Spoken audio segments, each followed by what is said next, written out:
শুভ সন্ধ্যা। Guideline two জার্মানির একটা ভিডিওতে আপনাদের সাদর আমন্ত্রণ। যারা আজকে আমাদের পেজ ফলো করেছেন সকালে, তারা জেনে থাকবেন আমাদের নেক্সট আউসবিল্ডিং প্রিপারেটরি কোর্স শুরু হতে যাচ্ছে নেক্সট 15/8/2025 থেকে। যারা যারা নিজেদেরকে আউসবিল্ডিং এর জন্য প্রিপেয়ার করতে চান, প্রস্তুত করতে চান, তারা তারা এই কোর্সে অবশ্যই রেজিস্ট্রেশন করবেন। এবং আপনারা অলরেডি জানেন কয়েকদিন আগে আমাদের পেজে আরেকটা ভিডিও পোস্ট করা হয়েছিল যে আউসবিল্ডিং প্রিপারেটরি কোর্স যারা করতে চান, এই কোর্সের কিছু নিয়মাবলী আছে, সেই নিয়মাবলী সম্পর্কে একটা ভিডিও করা হয়েছিল। সেই ভিডিওটাও দেখবেন, তাহলে আপনাদের জন্য সহজ হবে বোঝার যে এই কোর্স করতে গেলে আপনাকে কি কি রুলস এবং রেগুলেশনস ফলো করতে হবে, যাতে আপনাদের মাঝে পরে কোনো মিসআন্ডারস্ট্যান্ডিং সৃষ্টি না হয়। আর যারা জানতে চান যে আমাদের এই হাউস বিল্ডিং প্রিপারেটরি কোর্সের মধ্যে কি কি শেখানো হবে, কি কি করা হবে, সব ডিটেইলস আমাদের ওয়েবসাইটে দেওয়া আছে। বলতে পারেন একটা কোর্স কারিকুলাম দেওয়া আছে, যে কোন স্টেজে আপনাকে কি শেখানো হবে, কোন স্টেজের পরে কোন স্টেজ আসবে।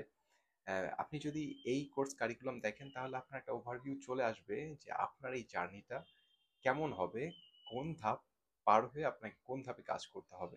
এখন যারা আমাদের কোর্স করতে চান, তারা আমাদের সাথে এই কাজ করবেন, এই স্টেপসগুলো শিখবেন, এই স্টেজগুলো আমরা একসাথে করব।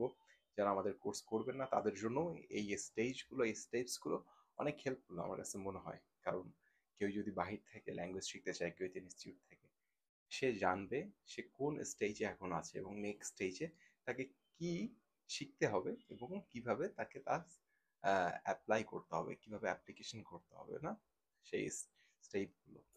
আশা করি বুঝতে পারছেন। যারা যারা হাউস বিল্ডিং এর জন্য প্রিপারেশন নিচ্ছেন এবং প্রিপারেশন নিতে চান, তাদের জন্য অনেক অনেক শুভকামনা।